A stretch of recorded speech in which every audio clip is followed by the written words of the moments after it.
Hello everyone, guys. My name is Vinit Kankre and I'm your quant teacher at this wonderful channel MBA वाला by PW. तो दोस्तों must do question की जो arithmetic की series चल रही है उसमें लगभग 3 सेशन में आपने हर टॉपिक्स को देखा, लेकिन जो कुछ रह गए, जो इंपॉर्टेंट टॉपिक अभी भी रह गए उसको हम आज देखेंगे. सो मस्ट डू सीरीज में अरिथमेटिक के लेक्चर नंबर 4 में you all are most welcome. और टाइम स्पीड डिस्टेंस के जो एस्केलेटर बेस्ड क्वेश्चन है वो आज हम करेंगे, जैसे कि boat stream, train, linear races, relative speed, ये हमने देखा. आज हम escalator based question, circular track based question जो है टाइम स्पीड डिस्टेंस के वो देखेंगे. साथ ही में कुछ एवरेजेस के, कंबाइन एवरेज के questions and problems on edges भी हम देखेंगे गाइस. तो यस, बिना किसी देरी के शुरू करते हैं. ये आपके सामने रहा एस्केलेटर का क्वेश्चन. अब गाइस एस्केलेटर के क्वेश्चन में बस मैं आपको पहले तो फॉर्मूला बता दूं. अब ये फॉर्मूला कैसे आया, क्यों आया, हर चीज़ हमने बड़े डेडिकेशन से एक्सप्लेन की है जब हमने एक्चुअल लेक्चर देखा है. तो जो पायनियर एलिट बैच के स्टूडेंट है उनको पता होगा, है ना. बट फिलहाल जो अगर अब तक इनको कंसेप्ट नहीं पता तो मैं एटलीस्ट फॉर्मूला बता दूं कौन से यहाँ पे यूज होंगे. तो गाइज यहाँ पे हमेशा देखो, याद रखो, यहाँ पे डिस्टेंस मतलब क्या होता है, एस्केलेटर का नंबर ऑफ स्टेप्स, जिसको हम एन से रिप्रेजेंट करते हैं. इस एस्केलेटर पे जितनी भी स्टेप है, मॉल जाओ, शॉपिंग कॉम्प्लेक्स जाओ, वहाँ पे अगर एस्केलेटर है तो जितनी स्टेप्स होती है उसको यहाँ पे क्या बोला, जैसे कि ट्रेन में लेंथ ऑफ ट्रेन को डिस्टेंस बोला जाता है, लेंथ ऑफ ऑब्जेक्ट को डिस्टेंस बोला जाता है. तो यह डिस्टेंस का काम कौन करता है, नंबर ऑफ स्टेप्स. और अगर मान लो एस्केलेटर इस डायरेक्शन में जा रहा है और हमारा पर्सन भी इस डायरेक्शन में, यानी सेम डायरेक्शन है, सेम डायरेक्शन, तो यहाँ पे आपका नंबर ऑफ स्टेप्स बन जाता है पी. यानी कि यहाँ पे मैंने पहले कहा एन मतलब क्या, डिस्टेंस. पी प्लस ई क्या हुआ, इफेक्टिव स्पीड. एंड टी मतलब क्या हुआ, टाइम. यानी फॉर्मूला वही बना है, distance is equal to speed into time. Formula रत्ती भर भी अलग नहीं है. सिर्फ यहाँ डिस्टेंस की जगह कौन ले लेता है, टोटल स्टेप्स. या रिलेटिव स्पीड या इफेक्टिव स्पीड या रिजल्टेंट स्पीड कैसे निकालते हैं, आप निकालते हो बोट्स एंड स्ट्रीम के कंसेप्ट से. अगर वाटर जा रहा है इस डायरेक्शन में और बोट भी उसी डायरेक्शन में, पानी का डायरेक्शन और बोट का डायरेक्शन सेम है, तो पानी हमेशा हमें और धक्का देती है ना, हमारी स्पीड को बढ़ाती है. इसलिए वहां पे हम क्या करते हैं, S B plus S W, boat stream, याद करो गाइस. लेकिन वही अगर वाटर इस डायरेक्शन में, बोट अपोजिट डायरेक्शन में है, तो पानी हमें रोकने की कोशिश कर रहा है, हमारी स्पीड को और कम करने की कोशिश करता है. इसलिए यहाँ रिजल्टेंट स्पीड क्या बनती है, S B minus S W. उसी तरह गाइज अगर सेम डायरेक्शन है एस्केलेटर और पर्सन, तो ये फॉर्मूला बनेगा. और अगर अपोजिट डायरेक्शन है, एस्केलेटर मान लो ऊपर जा रहा है और पर्सन नीचे आ रहा है, या फिर एस्केलेटर नीचे आ रहा है, पर्सन ऊपर जा रहा है, तो यहाँ पे फॉर्मूला क्या बन जाएगा, P माइनस ई इंटू टी. क्योंकि यहाँ पे एस्केलेटर हमारे जो स्पीड है उसको इमेजिन करो ना, अगर आप एक ऐसे एस्केलेटर में ऊपर चढ़ रहे हो जो नीचे आ रहा है, तो आप थोड़ा ऊपर जाओगे लेकिन वो थोड़ा सा आपको नीचे करेगा, वो यानी वो आपकी स्पीड में बाधा, हर्डल क्रिएट करेगा, और इसलिए हम माइनस आए. इनफैक्ट इसी फॉर्मूला को हम कैसे लिख सकते हैं, इसी फॉर्मूला को हम लिख सकते हैं, अगर मैं अंदर टी से मल्टीप्लाई कर दूं तो P into T plus E into T, है ना. यही फॉर्मूला को हम ऐसे लिख सकते हैं, P इंटू टी माइनस ई इंटू टी. फिनिश गाइस, बस. अब यहाँ पे ये क्या हुआ, टोटल स्टेप्स, ये हुई टोटल स्टेप्स. पता है ये क्या होता है, ये है पर्सन की speed into time. Again speed into time क्या होता है, डिस्टेंस. डिस्टेंस मतलब क्या है, इस केस में मैंने पहले ही कहा, डिस्टेंस मतलब स्पीड, स्टेप्स होता है. टोटल स्टेप्स को हमने टोटल डिस्टेंस बोला है एन, है ना.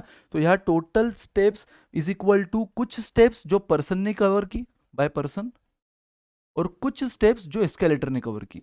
अगर मान लो आप एस्केलेटर पे स्टैंडिंग हो, तो पूरी स्टेप एस्केलेटर ही कवर करेगा, आपको कोई एफर्ट्स नहीं लेना है. बट आप कभी कभी ऐसे भी करते हो ना, अगर जल्दबाजी में हो, जल्दी में हो, तो एस्केलेटर भी चढ़ रहा है और उस पर आप भी चढ़ रहे हो, तो कुछ स्टेप्स आपने भी कवर कर ली, कुछ एस्केलेटर ने कर ली. तो ये हुई स्टेप्स कवर्ड बाय यू, ये हुई स्टेप्स कवर्ड बाय एस्केलेटर, और दोनों का मिलकर टोटल स्टेप्स. तो जब भी क्वेश्चन पर्सन की स्टेप्स देगा, आप सीधा इसके जगह रख सकते हो, ये पूरा फैक्टर मतलब पर्सन की स्पीड, स्टेप्स है, कि भाई इस पूरे जर्नी में पर्सन ने इतनी स्टेप कवर करी, तो पर्सन की स्टेप्स मतलब ये फैक्टर होता है. तो आप इसी फॉर्मूला को ऐसा भी ले सकते हो, distance is equal to effective speed into time, resultant speed into time.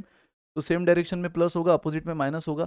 या इसी फॉर्मूला को नंबर ऑफ स्टेप्स फॉर्म में भी लिख सकते हो, कि टोटल नंबर ऑफ स्टेप्स इस पर्सन का नंबर ऑफ स्टेप्स जो उसने कवर की, प्लस एस्केलेटर का नंबर ऑफ स्टेप्स जो उसने कवर की. और यहाँ पे क्या हो जाएगा, अगेन टोटल स्टेप्स, ये मतलब फिर से क्या हुआ, पर्सन की स्टेप, पर्सन स्टेप्स, प्लस ये क्या हुआ, सॉरी माइनस, क्योंकि यहाँ माइनस साइन इसलिए माइनस एस्केलेटर की.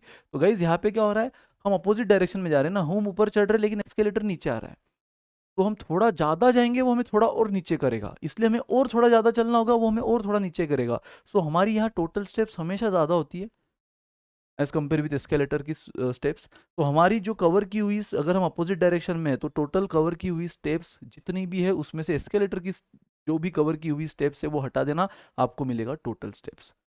यार ये हर फॉर्मूला कैसे आया, क्यों आया, बहुत आराम से ईमानदारी से हर चीज़ बताई गई है। लेकिन अभी जैसे कि आपको पता है यहाँ पे हमें ज़्यादा क्वेश्चंस करने हैं, तो वो आप बाद में रिवाइज कर लेना अगर मिस किया है तो। लेकिन फिलहाल तो आपको बस ये याद रखना है कि इस टॉपिक में आपको ये फॉर्मूला काम आने वाले हैं, N is equal to P T plus E T, या फिर इसी को आप ऐसे लिख सकते हो, N is equal to P plus E into T को कॉमन ले लिया है ना। तो ये स्टेप्स के फॉर्म में, steps total is equal to person का स्टेप प्लस एस्केलेटर का स्टेप, और ये distance is equal to speed into time, है ना। डिस्टेंस यानी टोटल स्टेप्स, ये हुआ इफेक्टिव स्पीड अगर सेम डायरेक्शन है तो, और इनटू टाइम। अगर अपोजिट डायरेक्शन है तो this is for same direction दोनों का। अगर पर्सन और एस्केलेटर का अपोजिट डायरेक्शन है तो बस यहाँ पे माइनस साइन का, पर्सन का टोटल स्टेप्स माइनस एस्केलेटर का टोटल स्टेप्स, ठीक है। और इसी को हम कैसे लिख सकते हैं, अगर टी को कॉमन लिया तो फिर से अपोजिट डायरेक्शन के लिए इनकी इफेक्टिव स्पीड क्या बन जाएगी, पी माइनस ई इंटू टी।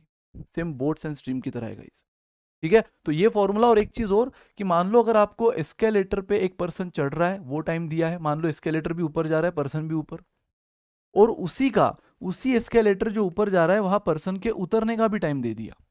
एक केस में सेम एस्केलेटर पे चढ़ने का time in the same direction, यानी ये कौन सी केस हुई, सेम डायरेक्शन वाली, एस्केलेटर भी ऊपर पर्सन भी ऊपर। ये कौन सी केस हुई, अपोजिट डायरेक्शन वाली। तो फर्स्ट केस का भी टाइम पता है आपको जब सेम डायरेक्शन में वो ऊपर जा रहा है, सेकंड केस का भी टाइम पता है जब सेम डायरेक्शन में वो सॉरी अपोजिट डायरेक्शन में वो नीचे आ रहा है। यानी एक टाइम आपके पास कौन सा है, सेम डायरेक्शन का, दूसरा टाइम आपके पास कौन सा है, अपोजिट डायरेक्शन का। फिर क्वेश्चन बोल रहा है कि मान लो एस्केलेटर अब रुक गया है, होता है ना कभी कभी एस्केलेटर रुक जाता है, लाइट चली गई है, वो तो यार इलेक्ट्रिसिटी पे चलने वाली चीज, लाइट चली गई है, जनरेटर बैकअप नहीं है, तो एस्केलेटर रुक गया। तो अब स्टेप्स तो आपको ही चढ़ना है, तो आप उसी स्टेप्स को, यहाँ पे तो एस्केलेटर चढ़ रहा था, एस्केलेटर भी चल रहा था, और उसके साथ आप सेम डायरेक्शन में चल रहे थे, इसलिए T1 टाइम लगा। यहाँ एस्केलेटर चल रहा था लेकिन उसके अपोजिट डायरेक्शन में आप उतर रहे थे, T2 लगा। लेकिन मान लो अब एस्केलेटर स्टेशनरी है, स्टैंडिंग है, तब आपको कितना टाइम लगेगा। तो गाइज ऐसा क्वेश्चन जब भी आया तो ये हार्मोनिक मीन का फॉर्मूला पिक्चर में आएगा। अगेन हार्मोनिक मीन जब आप देखोगे आपको समझ जाएगा, बट फिलहाल के लिए आपको बस ये फॉर्मूला याद रखना, और कब यूज होता है मेन तो ये याद रखना है, जब आपको एक टाइम दिया है सेम डायरेक्शन को लगने वाला टाइम, दूसरा टाइम दिया है अपोजिट डायरेक्शन में लगने वाला टाइम, और आपको पूछा है कि मान लो अब एस्केलेटर स्टेशनरी है, जैसे कि देखो ये क्वेश्चन है, एस्केलेटर स्टेशनरी तो पर्सन कितने टाइम में इस जर्नी को, इस पूरे स्टेप्स को कवर कर लेगा, तो वो निकलता है इस फॉर्मूला से, 2T1 T2 upon T1 plus T2, where T1 is क्या, एस्केलेटर के सेम डायरेक्शन में लगने वाला टाइम, अपोजिट डायरेक्शन में लगने वाला T2, खेल खत्म। ये फॉर्मूलाज याद रखो, अब आप एस्केलेटर के क्वेश्चन फटाफट खेल लोगे, पेल लोगे। Come on guys, Karan is going up the escalator, it takes 80 second to walk up. तो देखो करण ऊपर जा रहा है ना, तो उसने 80 सेकंड लिए to walk up the escalator which is moving upward, तो एस्केलेटर भी ऊपर जा रहा है, यानी कौन सा टाइम हुआ गाइस, T1, जहां पे आपको सेम डायरेक्शन को लगने वाला टाइम दिया है। Now 120 second to walk up the escalator which is moving downward, again guys Karan तो ऊपर ही जा रहा है, वॉक अप यानी करण तो ऊपर ही जा रहा है, लेकिन एस्केलेटर का हो रहा है डाउनवर्ड मूविंग, यानी करण ऊपर जा रहा है लेकिन एस्केलेटर नीचे है। बट आपको ये क्या दिख रहा है, आपको ऊपर नीचे नीचे ऊपर से मतलब नहीं है, आपको एक T1 क्या पता चाहिए, सेम डायरेक्शन, जहां एस्केलेटर और पर्सन का डायरेक्शन सेम है उसको लगने वाला टाइम। एक T2 क्या चाहिए, अपोजिट डायरेक्शन, वो कोई भी हो, अगर पर्सन ऊपर तो एस्केलेटर नीचे, एस्केलेटर ऊपर तो पर्सन नीचे, बट अपोजिट डायरेक्शन। तो यहाँ करंट तो अभी भी ऊपर जा रहा है लेकिन इस बार जो एस्केलेटर है वो नीचे आ रहा है, और उसमें उसको टोटल टाइम लग रहा है 120 सेकंड। तो क्वेश्चन बोल रहा है calculate the time taken by Karan to climb the escalator which is stationary. अब आपको ऐसा टाइम निकालना है गाइस जहां पे एस्केलेटर रुक गया है, स्टेशनरी है, अब सिर्फ करण को चढ़ना है। और यही चीज तो थोड़ी देर पहले एक्सप्लेन की थी, जब ये कंडीशन आएगी तो ये फॉर्मूला पिक्चर में आएगा जो हार्मोनिक मीन से बना है, ठीक है। तो एक में करण ऊपर जा रहा है, एस्केलेटर ऊपर, यानी सेम डायरेक्शन को 80 सेकंड लगे, दूसरे में करण ऊपर ही जा रहा है लेकिन एस्केलेटर नीचे आ रहा है, यानी अपोजिट का 120। तो अगर स्टेशनरी हो गया एस्केलेटर तो करण को लगने वाला टाइम निकाल लो भाई साहब, 80 प्लस 120, देख लो कितना हुआ, 200। तो एक दो कटे, 2 से 2 कटा, 12 8 जार 96, 96 सेकंड में करण उस स्टेशनरी एस्केलेटर को कवर कर लेगा। Come on guys, next question, Karan Arjun are climbing on a moving escalator that is going up, तो एस्केलेटर है मूविंग जो ऊपर जा रहा है। नाउ करण टेक 60 स्टेप्स, ये करण की direct steps they the question ने, ठीक है, करण की डायरेक्ट स्टेप्स दे दिए, करण को 60 स्टेप्स लग रही है to reach the top, but Arjun takes 64। Arjun की स्पीड शायद ज़्यादा होगी, इसलिए वो 64 स्टेप्स में क्या किया, टॉप पे पहुंच गया। For every 3 step Karan takes, Arjun takes 4 steps. तो देखो गाइस, क्वेश्चन ने यहाँ पे बोल दिया है कि जब करण 3 स्टेप करता है तो उतने ही टाइम में अर्जुन 4 स्टेप कवर करता है। यही से हमें समझ गया अर्जुन की स्टेप ज़्यादा है, अर्जुन की स्पीड ज़्यादा है, क्योंकि जितने टाइम में करण 3 स्टेप्स कर रहा है अर्जुन 4 स्टेप्स कवर कर रहा है गाइस, सेम टाइम में। यानी टाइम इज कांस्टेंट, और जब भी टाइम कांस्टेंट है तो distance is directly proportional to speed. ये हम सीखे हैं टाइम स्पीड डिस्टेंस में। तो जो डिस्टेंस की रेशो क्वेश्चन ने दी है, 3 स्टेप जब करण करेगा उतने ही टाइम में, यानी सेम टाइम में अर्जुन 4 स्टेप कर रहा है, तो 3:4 डिस्टेंस का रेशो है। लेकिन अगर टाइम कांस्टेंट है तो वही स्पीड का रेशो बनेगा। और यहाँ पे इसलिए मैं करण की स्पीड मान लेता हूँ 3 स्टेप्स। यहाँ पे जनरली स्टेप्स जो डिस्टेंस है ना वो स्टेप्स में होता है, और इसलिए स्पीड जो है वो किलोमीटर मीटर में नहीं होती, वो भी स्टेप्स पर सेकंड, स्टेप्स पर मिनट। तो करण की मैंने इस रेशो से मान ली 3 स्टेप्स पर सेकंड, और अर्जुन की मान ली 4 स्टेप्स पर सेकंड।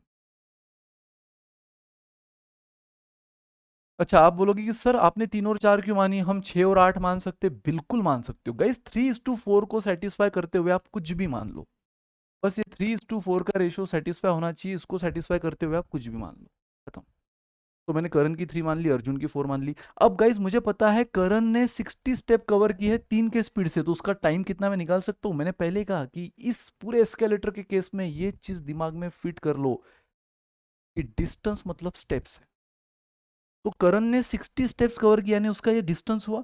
और किस स्पीड से की, 3 के स्पीड से, यानी उसका स्पीड हुआ। तो डिस्टेंस अपॉन स्पीड हमें क्या मिलता है, टाइम। तो इस पूरे जर्नी को करण ने कितने सेकंड में कवर किया गाइस, 20 सेकंड। अगेन अर्जुन ने 64 स्टेप्स, यानी ये अर्जुन का डिस्टेंस हुआ, और ये डिस्टेंस उसने कितने के स्टेप से कवर की, 4 स्टेप्स। 4 स्टेप्स पर सेकंड इस स्पीड से कवर किया। तो अर्जुन को लगने वाला टाइम आपने निकाल लिया, सॉरी करण को। तो अर्जुन को लगने वाला टाइम भी निकाल लो गाइस, या करण नहीं अर्जुन चाहिए, ठीक है। तो अगेन स्टेप्स यानी डिस्टेंस, और अर्जुन की स्पीड है 4, तो ये हो गया 16 सेकंड, और फिनिश गाइस, खत्म। अब आपको करण को भी लगने वाला, इस पूरे एस्केलेटर को जब करण सेम डायरेक्शन से चढ़ रहा है वो टाइम दे दिया। देखो इस बार क्लाइंबिंग, यहाँ पे करण और अर्जुन भी ऊपर की ओर जा रहे हैं, और क्वेश्चन ने ये भी बोल दिया है कि एस्केलेटर भी ऊपर की ओर जा रहा है। देख लो, पढ़ लो, Karan Arjun climbing on the escalator that is going up, तो एस्केलेटर तो ऊपर जा रहा है। और करण अर्जुन भी देखो, Karan take 60 step to reach the top, reach the top यानी वो भी ऊपर जा रहा है ना, and Arjun take 64 steps to reach the top. Clear है? तो भाई दोनों टॉप पे पहुंचे हैं ऐसे एस्केलेटर से जो ऊपर जा रहा है, यानी एस्केलेटर भी ऊपर, करण का भी डायरेक्शन ऊपर, एंड अर्जुन का भी डायरेक्शन ऊपर। करण अर्जुन भी ऊपर, एस्केलेटर भी ऊपर। और सेम डायरेक्शन के केस में कौन सा फॉर्मूला यूज होता है guys, N is equal to person की स्पीड। अब यहाँ पे पर्सन करण है इसलिए मैं करण लिख लेता हूं, इनटू टाइम, प्लस एस्केलेटर की स्पीड इनटू टाइम। बस ये याद रखना है, अगर सेम डायरेक्शन है तो प्लस है, इसलिए मैंने आपको ये चीज एक्सप्लेन की कि भैया डायरेक्शन देखो। उसने एस्केलेटर का तो बोल दिया गोइंग अप, लेकिन करण अर्जुन भी कहाँ पहुंच रहे, टॉप पे, यानी वो भी तो ऊपर गए थे ना, यानी डायरेक्शन सेम है। तो डायरेक्शन सेम है तो प्लस वाला फॉर्मूला। नाउ अगेन अर्जुन का भी डायरेक्शन वही है, सो यहाँ पे अर्जुन की स्पीड इनटू टाइम। पर्सन के जगह बस वो स्पेसिफिक पर्सन ले रहा हूँ मैं, यहाँ करण यहाँ अर्जुन, एस्केलेटर तो सेम है तो इनटू टाइम। अब दोनों का टाइम हमें पता है गाइस, टाइम दोनों में अलग है। आप चाहे तो इसको T1 बोल रहे हो तो यहाँ सब जगह T1 कर दो, और अर्जुन के टाइम को T2 बोल रहे हो तो सब जगह T2 कर लो, फिनिश। नाउ अब मुझे बताओ गाइस, नंबर ऑफ स्टेप्स भले ही हमें नहीं पता, मैं वही निकालने बोला है, find total number of steps. Number of steps हमें नहीं पता, लेकिन इसी को याद है ना, मैंने क्या बोला था, इसी फैक्टर को क्या बोला जाता है, steps covered by person. Steps covered by person, यहां पर्सन कौन है, करण। और ये क्या हो जाएगा, स्टेप्स कवर्ड बाय अर्जुन, क्योंकि यहां पर्सन अर्जुन है। तो वो तो आपको डायरेक्ट पता है, तो सीधा 60 लिखो। अगेन देखो, अगर आपने बाई चांस 60 लिखना रह गया, आपको ये क्लिक नहीं हुआ, तो इतना तो पता है के मतलब क्या है, करण की स्पीड जो हमारे पास कितनी है, 3। ये तो हमने इस रेशो से ले ली है ना। आप इसके मल्टीपल में कुछ भी ले सकते हो, बस 3:4 को सेटिस्फाई करते हुए मैंने 3 ले लिया। अब उसके हिसाब से इनटू टाइम, तो उसको टाइम कितना लग रहा है, 20, सो 3 × 20 देखो यहाँ 60 ही आएगा। बट जब आपको स्टेप्स डायरेक्ट पता होती तो डायरेक्ट लिख लिया करो, समझे। तो अगर आप यहाँ पे करण की स्पीड के, यानी करण की स्पीड इनटू उसको लगने वाला टाइम जो हम निकाल चुके हैं 20, दोनों को मल्टीप्लाई करोगे 60 मिलेगा। बट ये फैक्टर मैंने आपको बार बार कहा है कि ये फैक्टर भी वही होता है, स्टेप्स कवर्ड बाय पर्सन। तो यहाँ पर्सन करण है, उसकी स्टेप 60 है। एस्केलेटर की स्पीड हमें नहीं पता, लेकिन टाइम तो हमें पता है ना, 20। इस वाले केस में। आ जाओ guys, again number of steps तो सेम है लेकिन कितना नहीं पता। ये क्या है, स्टेप्स कवर्ड बाय अर्जुन जो कि 64 है। आप चाहे तो क्रॉस चेक भी कर सकते हो, टाइम 16 इंटू 4 64। एस्केलेटर की स्पीड नहीं पता बट टाइम है 16। अब गाइस देखो, दोनों केस में एल एच एस सेम है, एन एन टोटल स्टेप, तो हम आर एच एस को इक्वेट कर सकते हैं। अब यहाँ आर एच एस कितना हुआ, 60 plus 20 E is equal to, यहाँ आर एच एस कितना हुआ, 64 प्लस 16 ई। अब 16 ई इधर आ जाएगा, 4 ई बन जाएगा, माइनस होके 60 इधर आ गया, 4 हो गया, तो ई कितना मिला, 1। और गाइज ई 1 मिल गया तो ई की वैल्यू यहाँ रख दो या यहाँ रख दो, आपको आंसर मिल जाएगा। अल्टीमेटली आपको टोटल स्टेप बोला है ना, यानी एन निकालना है, और एन निकालने में बस किस चीज़ की कमी रह गई थी, ई की, यानी स्पीड ऑफ एस्केलेटर, जो आप निकाल चुके हो। दोनों सेम एस्केलेटर पे, यानी total number of step same होगी, एन सेम होगा, एलएचएस सेम होगा, आरएचएस को सेम किया, आंसर आ गया। तो खत्म गाइस, आप यहाँ से निकाल लो, 60 प्लस 20 इंटू 1 20, 80 मिला। अगर आप यहाँ से भी निकाल लो, 64 प्लस 16 इंटू 1, फिर से टोटल 80 मिला। सो 80 is the answer guys. Theta question था, यहाँ ब्रैकेट में 80 लिख देना था। Finish. Come on guys. Mr. Grills and Mr. Jackie are walking up a moving escalator that is traveling at a constant speed. ठीक है, ठीक है, वॉकिंग अप, ठीक है, तो दोनों ऊपर जा रहे हैं मूविंग एस्केलेटर में। अब एस्केलेटर का डायरेक्शन आगे हम देखेंगे, बट इतना तो पक्का है कि ये मिस्टर ग्रिल और मिस्टर जैकी जो है वो दोनों ऊपर की ओर जा रहे हैं। Now mister Grill takes 3 step for every 8 steps of mister Jackie. Guys, जैसे पिछले एग्जांपल में करण और अर्जुन के स्पीड का रेशो दिया था, यहाँ पर मिस्टर ग्रिल और जैकी के स्पीड का रेशो दे दिया है कि mister Grill takes 3 steps for every 8 steps of mister Jackie, यानी 3:8। तो अगेन मैंने यहाँ ग्रिल की स्पीड को 3 मान लेना है, जैकी की स्पीड को 8 मान लेना है, ठीक है। Now and mister grill reaches the top of the escalator after 24 steps. भाई साहब, सेम पिछली क्वेश्चन की तरह लैंग्वेज को बस इधर उधर कर दिया है। बाकी ग्रिल के भी यहाँ टोटल स्टेप दे दिया 24, और मुझे बताओ उसका टाइम भी आपको पता है, रेशो से 3। तो आप यहाँ पे टोटल स्टेप्स है ना, ये डिस्टेंस का स्पीड है, डिस्टेंस का रेशो है, और ये रेशो आपको पता है सेम पिछले एग्जांपल की तरह कि सेम टाइम में जितना ग्रिल 3 स्टेप करता है उसी टाइम में जैकी 8 स्टेप कवर करता है। तो टाइम सेम है तो ये डिस्टेंस का रेशो हुआ, और टाइम सेम है तो distance is directly proportional to speed, तो ये स्पीड का रेशो, इससे हमने ये स्पीड मान ली। और अगर हमें ग्रिल का टोटल स्टेप पता है, स्पीड पता है, तो उससे मैं क्या निकाल सकता हूँ, टाइम। ग्रिल का टोटल स्टेप यानी कि distance covered by grill 24 with the speed of 3, तो 24 का डिस्टेंस अगर वो 3 से कवर करता है तो उसको टाइम कितना लगा, 8 सेकंड। फिनिश। सेम आगे बढ़ते हैं, 24 स्टेप्स व्हाइल जैकी टेक्स 32 स्टेप्स। भाई खत्म, जैकी 32 स्टेप्स कवर करता है, ठीक है, और वो जो कवर करता है वो किस स्पीड से कवर करता है, 8 के, तो उसको कितना टाइम लगा, 4 सेकंड। Finish guys. नाउ आगे बढ़ते हैं। If the escalator were not moving, how many steps would mister Grill and mister Jackie need to take to reach the top. तो गाइज इन शॉर्ट क्वेश्चन वही बोल रहा है कि अगर एस्केलेटर नहीं चल रहा, एस्केलेटर रुक गया है, तो फिर इनको कितनी स्टेप चढ़नी होगी टॉप पे पहुंचने के लिए। इन शॉर्ट क्वेश्चन आपको टोटल स्टेप ही पूछ रहा है ना। अगर एस्केलेटर रुक गया है, इमेजिन करो, तो वो स्टेशनरी एस्केलेटर पे पहुंचने के लिए उनको कितनी स्टेप्स चलनी होगी। तो जितनी स्टेप्स एस्केलेटर पे होगी उतनी चलनी होगी, तो जितनी स्टेप्स एस्केलेटर पे होती है उसी को तो हम टोटल स्टेप बोलते हैं। तो इस क्वेश्चन में हमें क्या निकालना है गाइस, टोटल स्टेप्स। फिनिश।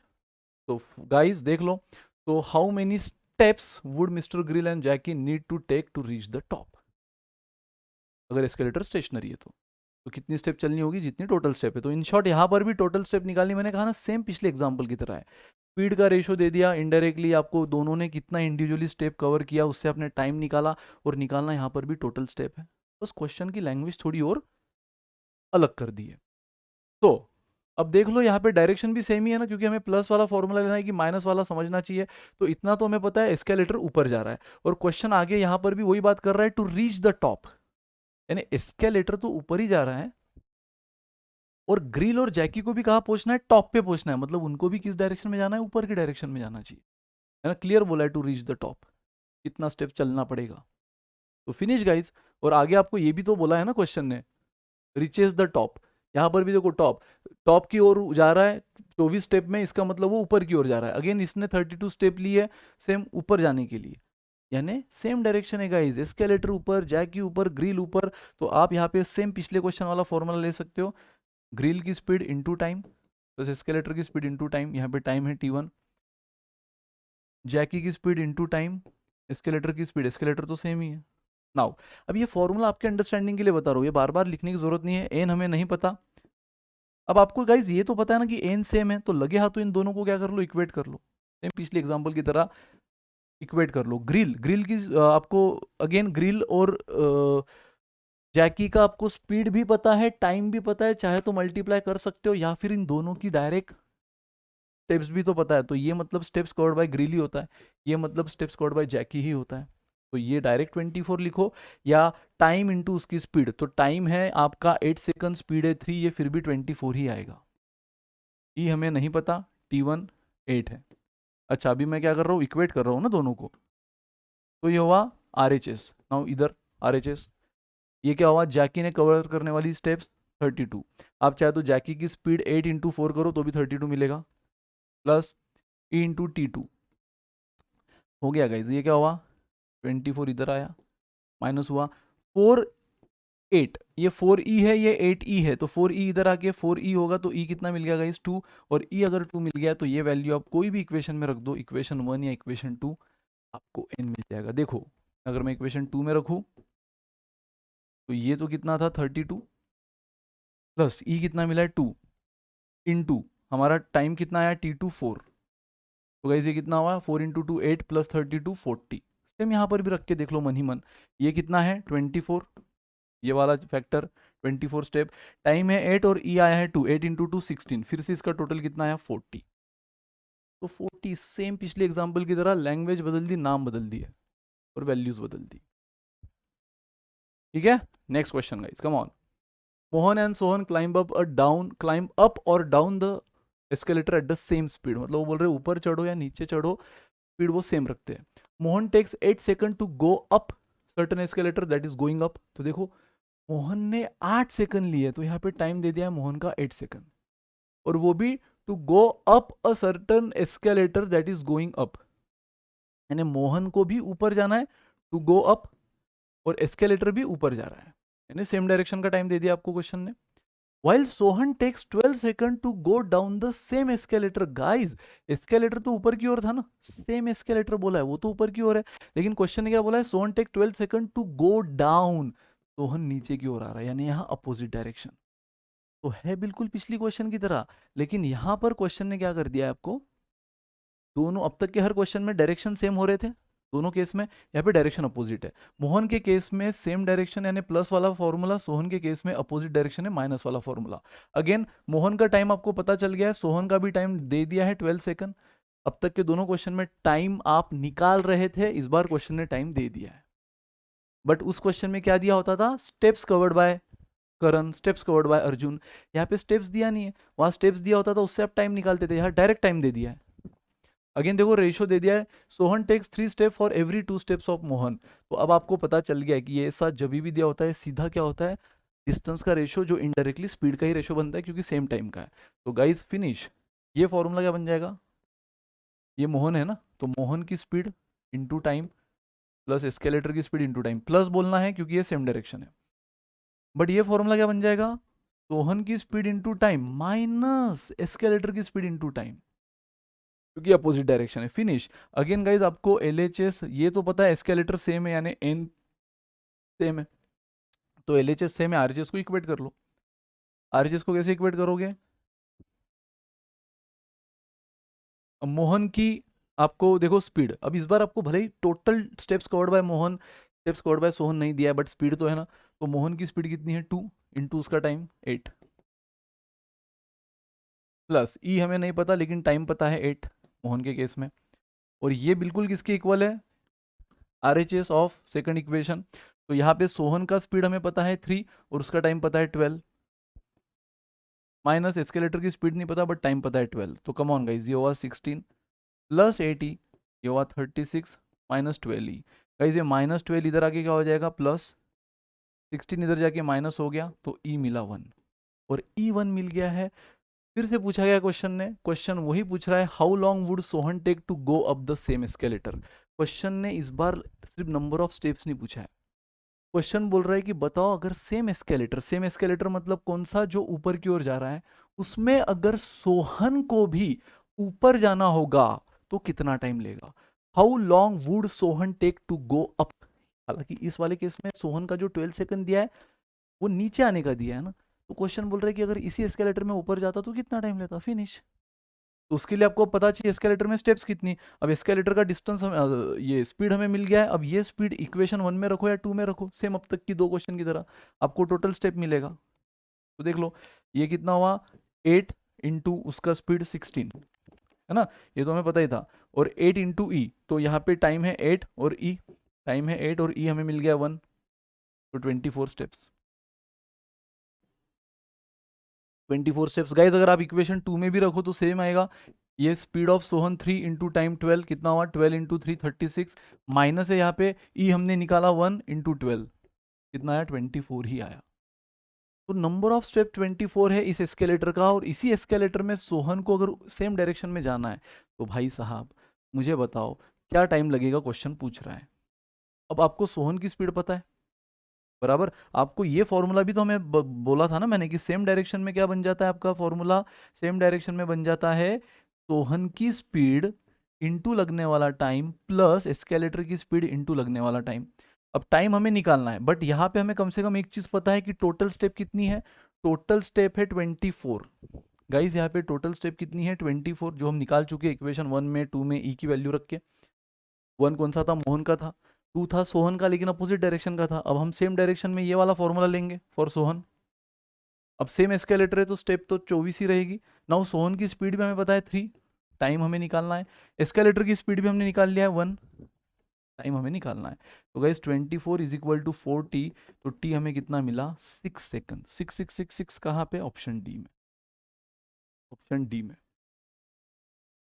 चमका गाइस, सेम अब तक के दो क्वेश्चन और इसमें ज्यादा फर्क नहीं था, सिर्फ वहां पे दोनों बंदों की स्टेप्स दे दी थी, या स्टेप्स ना देते हुए टाइम स्पीड का तो रेशो दिया ही है लेकिन टाइम डायरेक्ट दे दिया। तो टाइम इनटू स्पीड करके आपको स्टेप्स मिली, मोहन की 16, सोहन की 36 फॉर अपोजिट डायरेक्शन लेकिन। ठीक है, अगेन फिर सेम दोनों का एलएचएस सेम है, सेम एस्केलेटर है, आरएचएस को इक्वेट किया, ई मिला, ई रखा, एन मिला। अब क्वेश्चन इस बार एन पे रुका नहीं, उसने बोला कि बताओ अब उसी एस्केलेटर में अगर सोहन भी ऊपर जा रहा है, एस्केलेटर तो ऊपर जा रहा है, सोहन भी ऊपर जा रहा है, तो कितना टाइम लगेगा। तो दोनों का डायरेक्शन अगर सेम है तो फॉर्मूला फिर से ये बन जाएगा प्लस वाला, जिसमें हमें एस्केलेटर की स्पीड पता है, सोहन की स्पीड पता है, नंबर ऑफ स्टेप पता है, बस टाइम निकाल लो, वो हमारा आ गया 6 second. Come on guys. Now Twinkle is climbing up the moving escalator that is going up, it takes, तो हालांकि यहाँ पे ट्विंकल आई गेस लड़की होनी चाहिए बट उसने ही बोल दिया, हो सकता है कोई अपने बेटे का नाम भी ट्विंकल रख दे।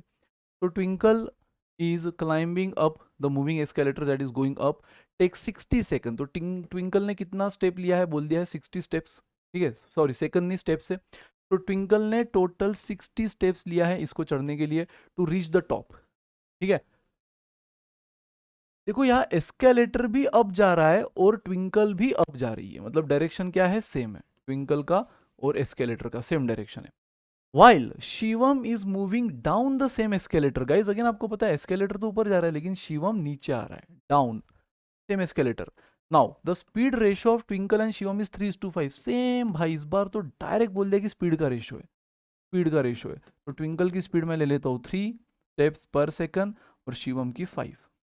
ठीक है, नाउ शिवम इसका हो गया, स्पीड का रेशो हो गया। अब calculate the number of steps if it is given that both of them take the same time to reach the other end. तो गाइस ट्विंकल जो कि 60 स्टेप ले रहा है या ले रही है, जो कि सेम डायरेक्शन में जा रहा है एस्केलेटर के, और उसकी स्पीड भी आपको पता है, तो इससे आप क्या निकाल सकते हो, टाइम टेकन, इससे आप टाइम टेकन निकाल सकते हो। तो टाइम कितना हो गया गाइस, टाइम आपको मिल जाएगा, ट्विंकल ने टोटल 60 स्टेप कवर किया एट द स्पीड ऑफ 3 यानी 20 सेकंड, यानी कि 20 सेकंड, फिनिश। क्लियर है गाइस, कोई भी डाउट किसी को। नाउ आपको देखो शिवम का इस बार क्वेश्चन ने ये तो बोल दिया कि वो नीचे आ रहा है सेम एस्केलेटर में, यानी उसकी स्पीड क्या है, अपोजिट, उसकी जो डायरेक्शन है वो अपोजिट है, तो यहाँ माइनस वाला फॉर्मूला, लेकिन उसने कितनी स्टेप कवर की इस बार वो नहीं दिया है। शिवम की स्टेप्स हमें नहीं पता गाइज, हाँ, लेकिन बदले में हमें उसने अगेन रेशो दे दिया है स्पीड का, और आपको बोल दिया calculate the number of steps if it is given that both of them take the same time to reach the other end. Same time मतलब ये तो आप बोल सकते हो ना कि इस बार T1 T2 अलग नहीं है। अब तक के जितने भी क्वेश्चन में हम T1 T2 निकाल रहे हैं अलग आ रहे हैं, लेकिन इस बार भले ही शिवम की टोटल स्टेप्स कितनी है हमें नहीं पता, लेकिन टाइम वही है जो इसका है। They take the same time to reach the other end. सिर्फ ट्विंकल उसी डायरेक्शन में गई जहां एस्केलेटर जा रहा था, शिवम उसके अपोजिट डायरेक्शन में आया एस्केलेटर के, लेकिन दोनों सेम टाइम पे पहुंचे हैं।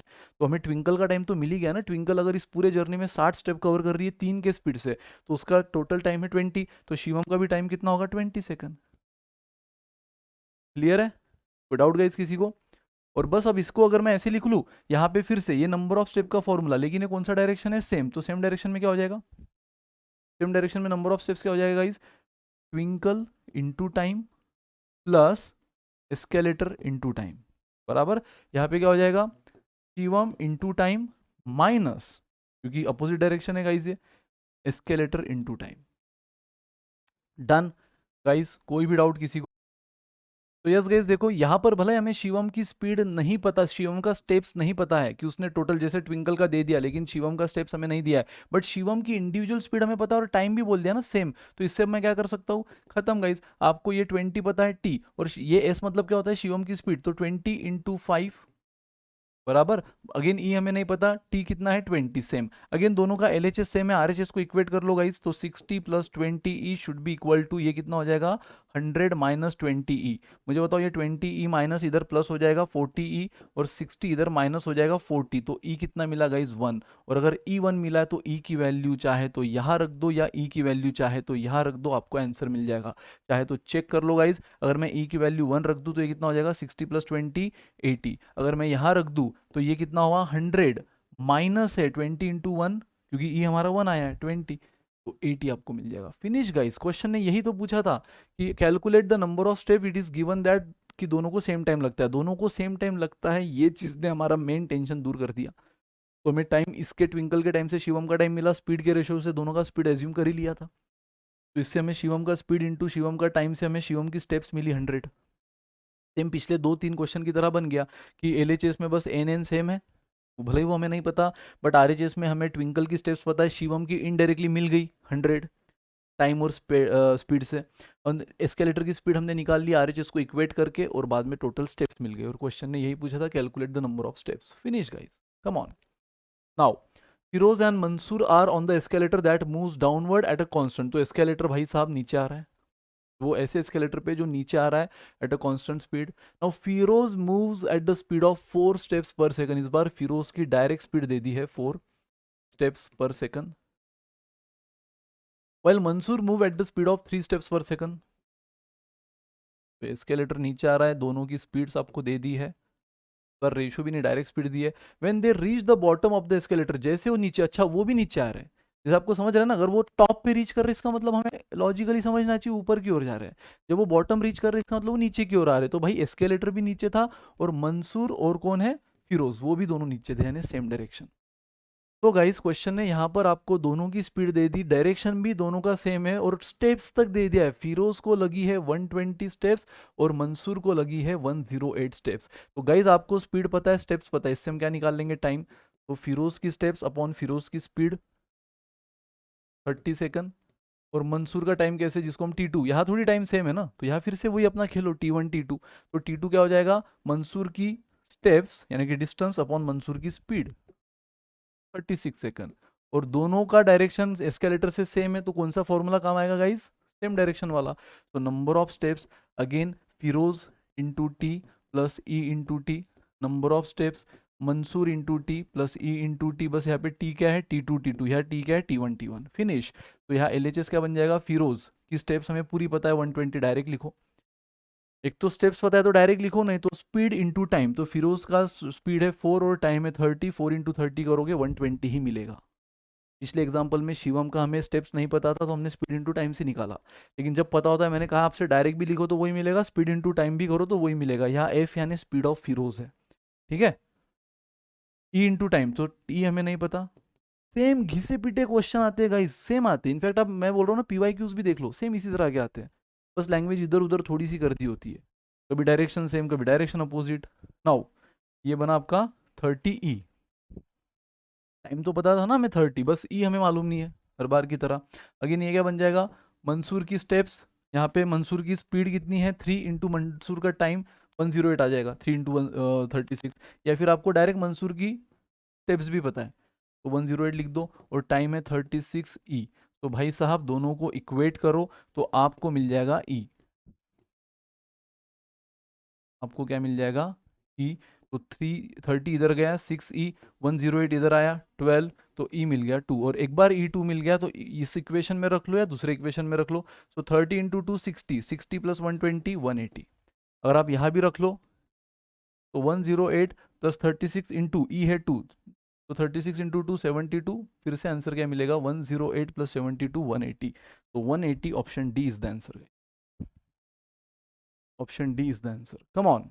रवि, बीजू एंड कृष्णा आर, यहाँ पे तीन तीन लोग हैं, फिर भी टेंशन नहीं, सेम वही कहानी है।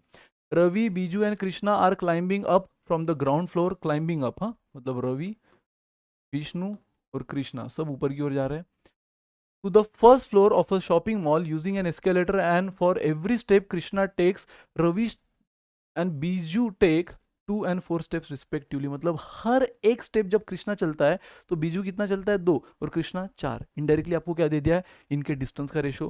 कि सेम टाइम में भाई, सेम टाइम में for every step Krishna take, मतलब कृष्णा जब एक स्टेप चलता है उसी टाइम में बीजू 2 और कृष्णा कितनी, कृष्णा नहीं सॉरी, कौन तीसरा, रवि, रवि और बीजू 2 और 4 स्टेप चलते। समझ रहे हो गाइज, क्लियर बोला है, for every step Krishna take, यानी कृष्णा जब एक स्टेप कवर करता है तो उसी टाइम में Ravi and Biju takes 2 and 4 step respectively. तो रवि एंड बीजू, पहले रवि फिर बीजू क्योंकि रिस्पेक्टिवली वर्ड है, तो ये 2 और 4 स्टेप चलते हैं इन द सेम टाइम। यानी फिर से किसका रेशियो होगा इस डिस्टेंस का, बट टाइम कांस्टेंट है तो यही रेशियो किसका होगा, स्पीड का। उससे कृष्णा की स्टेप स्पीड ले लूँ मैं 1 स्टेप पर सेकंड, रवि की हो गई 2 steps per second, and Biju की हो गई 4 स्टेप्स पर सेकंड। चमका गाइस। अब आगे बढ़ते हैं। If Ravi reaches the top after taking 30 step, Krishna reaches the top after taking 20 step. Guys इस बार भी देखो, रवि की स्टेप दे दी 20, कृष्णा की स्टेप दे दी 40, सॉरी कितनी, रवि की 30 एंड कृष्णा की 20। ये 30 दी है रवि की, और कृष्णा की दी है 20। तो फिर से गाइस आपको रवि का और कृष्णा का स्पीड पता है, आपको उनकी स्टेप्स पता है, तो इससे आप क्या ले सकते हो, टाइम। तो यह टाइम क्या हो जाएगा, स्टेप्स अपॉन स्पीड 15 सेकंड, और यह T2 क्या हो जाएगा, स्टेप्स अपॉन स्पीड 20/1 20 सेकंड। फिर से आपको फॉर्मूला पता है, n इज इक्वल टू, फिर से रवि की डायरेक्ट स्टेप पता है, यहाँ पे टाइम 15 इंटू ई, है ना, सेम घिसा पिटा है गाइस, क्योंकि देखो डायरेक्शन सेम है, डायरेक्शन सेम है। आपको तो पहले तो क्लियर बोल दिया ये ऊपर जा रहे हैं, है ना, और बाद में escalator, using an escalator for every step, ये क्लियर आपको बोल दिया है। Then Ravi reaches the top in 30 step, Krishna reaches the top 20 steps, how many steps did Biju take to reach the escalator. तो फाइनली क्वेश्चन ने आपको बोला क्या है, बीजू की स्टेप्स पूछिए टू रीच द टॉप, यानी वो तीनों तो टॉप पे ही जा रहे हैं, और एस्केलेटर भी कैसे जा रहा है, ground floor to first floor पे, यानी एस्केलेटर भी कौन से डायरेक्शन में गाइस, टॉप पे, ग्राउंड टू फर्स्ट यानी टॉप ही होगा ना, नीचे से ऊपर। तो एस्केलेटर भी ऊपर जा रहा है, तीनों भी ऊपर जा रहे हैं, इसमें तीनों के स्पीड का रेशियो इनडायरेक्टली दे दिया है क्वेश्चन ने आपको। रवि की और कृष्णा की स्टेप्स दे दिए, उससे आप इनकी जुगलबंदी से ई निकाल लोगे, और फाइनली पूछा है कि बताओ बीजू को कितना टाइम लगेगा टू रीच द टॉप। अकेले बीजू का टाइम पूछा है, तो कम ऑन गाइस पहले इसको तो सॉल्व कर लेते हैं। अगेन यहाँ पे कृष्णा की स्टेप प्लस कृष्णा का टाइम इंटू ई, फिर से दोनों के आरएचएस को इक्वेट कर लेंगे। अब ये चीज़ें तो मन ही मन होनी चाहिए, इक्वालिटी भी लिखने की जरूरत नहीं पड़नी चाहिए। तो 15 इधर जाके माइनस हो गया 5E, 20 इधर जाके माइनस हो गया 10, सो ई मिल गया 2। गाइस E2 मिल गया तो नंबर ऑफ स्टेप्स मिल जाएगा, है ना, 30 प्लस 15 इंटू 2 30 यानी 60। अगर यहाँ भी रखो आप 20 प्लस 20 इंटू 2 40, 20 प्लस 40 60 आता, तो नंबर ऑफ स्टेप पता है। और ये नंबर ऑफ स्टेप अगर अब किसको कवर करने हैं, बीजू को कवर करने हैं, जिसकी स्पीड भी हमें पता है। तो क्वेश्चन बोल रहा है हाउ मेनी स्टेप्स उसको लगेगी, कितने स्टेप में वो अपना ये डिस्टेंस कवर करेगा। तो गाइस अब देखो बीजू के लिए केस क्या बन जाएगी, N is equal to Biju की स्पीड इंटू उसको लगने वाला टाइम प्लस एस्केलेटर की स्पीड इंटू वही सेम टाइम पूरे जर्नी का। अब नंबर ऑफ स्टेप हमें पता है, यहाँ पे नंबर ऑफ स्टेप क्या है, यहाँ पे देख लो, नंबर ऑफ स्टेप अभी हमने निकाली है 60। बीजू की स्पीड भी हमें पता है 4, भले ही टाइम हमें नहीं पता, तो 4t प्लस ई टी, ई कितना मिला है हमें 2, ई भी हमने निकाल लिया, टाइम नहीं पता, 60 इज इक्वल टू 60, तो टी कितना मिला गाइस 10 सेकंड, टी मिल गया 10 सेकंड। तो भाई अब मुझे बता दो कि इस पूरे ऊपर चढ़ने के सिलसिले में जहाँ पे एस्केलेटर भी आपका ग्राउंड फ्लोर से फर्स्ट फ्लोर पे जा रहा था यानी टॉप की ओर, रवि बीजू और कृष्णा भी ऊपर की ओर जा रहे थे, डायरेक्शन सेम था, तो जहां पे आपको रवि कृष्णा की कंडीशन दी थी, ये 30 स्टेप जाता है, ये 20 स्टेप जाता है, उससे आपने टाइम निकाला, फिर इक्वालिटी से ई निकाला, ई से आपने टोटल नंबर ऑफ स्टेप्स निकाला, वहां पे क्वेश्चन पूछा था कि बताओ अगर बीजू अब ये करेगा, जैसे आपको इन दोनों की स्टेप पता है वैसे बीजू को अगर टॉप पे पहुंचना है तो कितना स्टेप वो चलेगा। तो आपने क्या किया, सबसे पहले तो बीजू को इस पूरे जर्नी में लगने वाला टाइम निकाल लिया 10, और उसकी स्टेप्स आप कैसे निकालोगे, ये होती है ना उसकी स्टेप, यही चीज तो मैं बार बार बोल रहा हूँ। देखो यहाँ जो रवि की स्टेप थी आपने डायरेक्ट इस फॉर्मूला में रखा, रवि इंटू जो टी आएगा यहाँ पे रखा प्लस ई इंटू टी, तो ये हो गया, ई आपको नहीं पता टी 15, लेकिन रवि इंटू टी आप ऐसे भी निकाल सकते हो, रवि की स्पीड 2 इंटू टाइम 15 30, या फिर उसकी स्टेप, मतलब ये जो फैक्टर होता है फॉर्मूला का गाइज, यही क्या होती है, स्टेप कवर्ड बाय पर्सन, ये चीज मैं आपको इंट्रोडक्शन से बोल रहा हूँ। अगेन यहाँ पे ये वाली स्टेप क्या हुई, step covered by Krishna, step covered by Ravi, उसी तरह स्टेप कवर्ड बाय बीजू कौन सी है ये, तो ये निकाल लो यार। अब आपको टी पता चल गया ना, टी पता चल गया तो स्टेप्स कवर्ड बाय बीजू क्या हो जाएगा, बी इंटू टी, बी आपको पता है 4, टाइम आपको पता है 10, 40, 40 इज द आंसर। या फिर आप इसको ऐसा भी कर सकते थे, बीटी को पूरा एज इट इज रख लो, एन आपको पता है 60, बीटी मतलब आपको पता है steps covered bye Biju plus E into T, तो टी आपको निकालना है, अगेन गाइस टी आपको निकालना ही था, तो टी निकालने के लिए पहले आपको ये सब करना ही पड़ेगा, क्योंकि यहाँ पे अगर आप बीटी को एज इट इज भी रखो ना, तो ई तो खैर आपको पता है, ई कितना आया है 2, लेकिन टी तो अभी भी अननोन है ना, तो इसलिए आप सोच रहे होंगे कि सर बीटी को हम अगर एज इट इज यहाँ रख ले और डायरेक्ट सॉल्व कर ले तो नहीं चलेगा, तो यहाँ पे टी फिर भी अननोन है ना, इसलिए आपको पहले क्या करना पड़ा, पहले आपको टी निकालना ही पड़ा, बी यानी बीजू की स्पीड आपको पता थी, यहाँ पे आपने टाइम निकाल लिया, और ये बस बैक ऑफ द माइंड आपको ये पता चाहिए कि ये फैक्टर मतलब ही क्या होता है, steps covered bye Biju,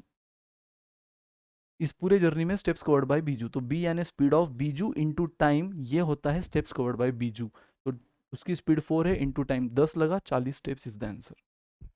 come on guys, तो yes guys, Timon and Pumbaa are located at the same point on the circular track. So दोस्तों अब यहाँ पे सर्कुलर ट्रैक का क्वेश्चन आया, जैसे मैंने कहा एस्केलेटर सर्कुलर ट्रैक, इनके इंट्रोडक्शन में आधा आधा पौन पौन घंटा लग जाता है, लेकिन अगेन अब इतना तो इंट्रोडक्शन में दे नहीं सकता, लेकिन जितनी बात इंपॉर्टेंट है वो डेफिनेटली आपको बोलूंगा, जैसे एस्केलेटर के लिए बोला, अब सर्कुलर ट्रैक के लिए भी देख लो कि जब भी गाइस सर्कुलर ट्रैक में दो रनर अगर सेम डायरेक्शन में मूव हो रहे हैं ना, अगर सेम डायरेक्शन में मान लो ए और बी है, दोनों सेम डायरेक्शन में, और हमें पता है कि बी की स्पीड ए से ज्यादा है, तो पता है जब भी उनका फर्स्ट मीटिंग मिलेगा, जब भी उनका फर्स्ट मीटिंग आएगा, है ना, मान लो ए जो है वो धीरे धीरे, क्योंकि ए की स्पीड कम है, वो धीरे धीरे मूव होके यहां तक आया, और उतने टाइम में बी की स्पीड ज्यादा है, तो उतने टाइम में बी पूरा एक राउंड कंप्लीट करके वहां तक आ चुका है।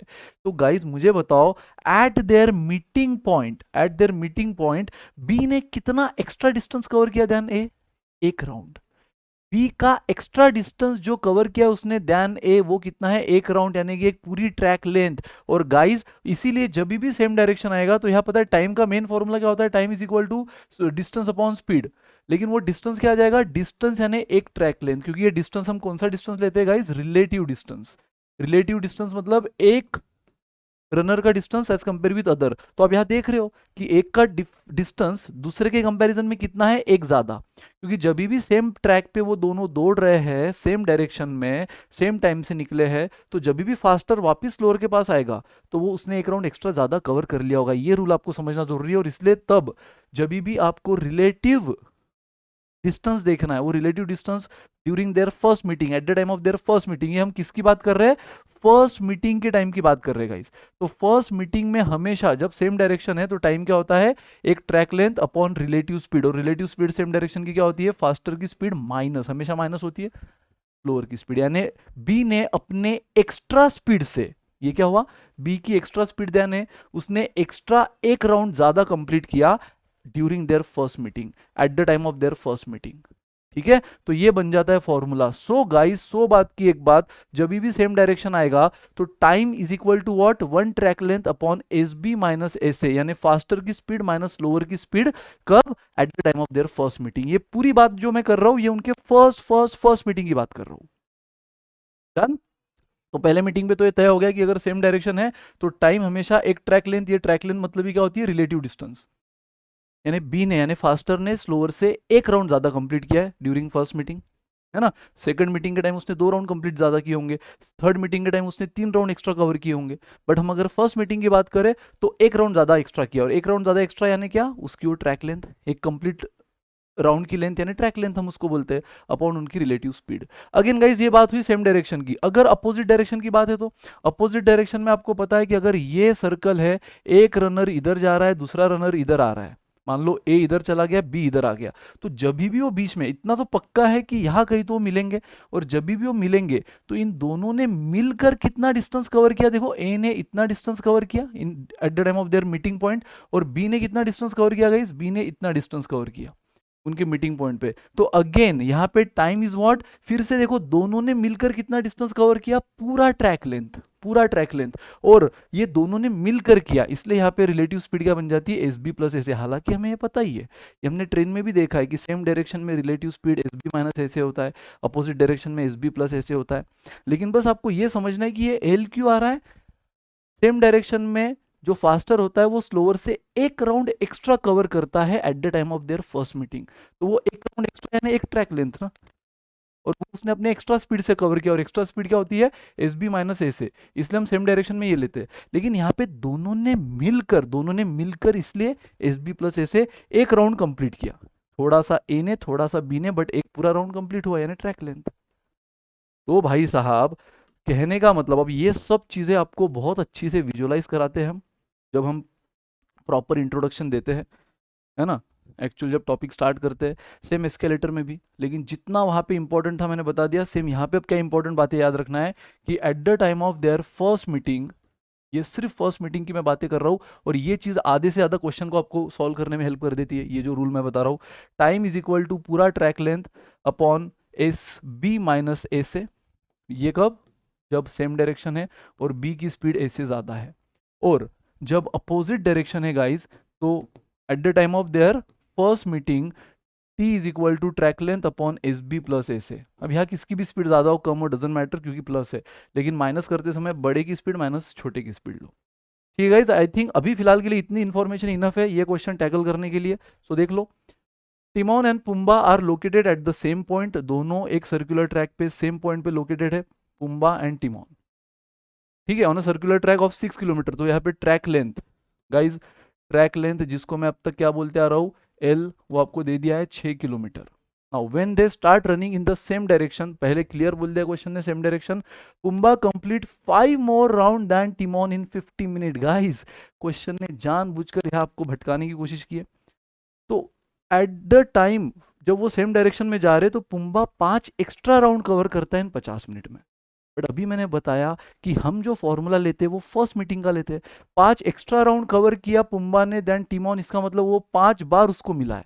बट हमें चाहिए जब फर्स्ट बार मिला होगा तब वो कितना राउंड एक्स्ट्रा कवर करता है, जब वो फर्स्ट टाइम मिला होगा तब वो एक राउंड एक्स्ट्रा कवर करता है, यानी फास्टर वाला स्लोअर से हमेशा एक राउंड ज्यादा कवर करता है जब वो पहली बार मिलता है इन सेम डायरेक्शन। तो गाइस सिंपल सी बात है, 5 राउंड एक्स्ट्रा वो कवर कर रहा है इन 50 मिनट, बट हमें जो टाइम चाहिए होता है वो एक राउंड एक्स्ट्रा का चाहिए होता है।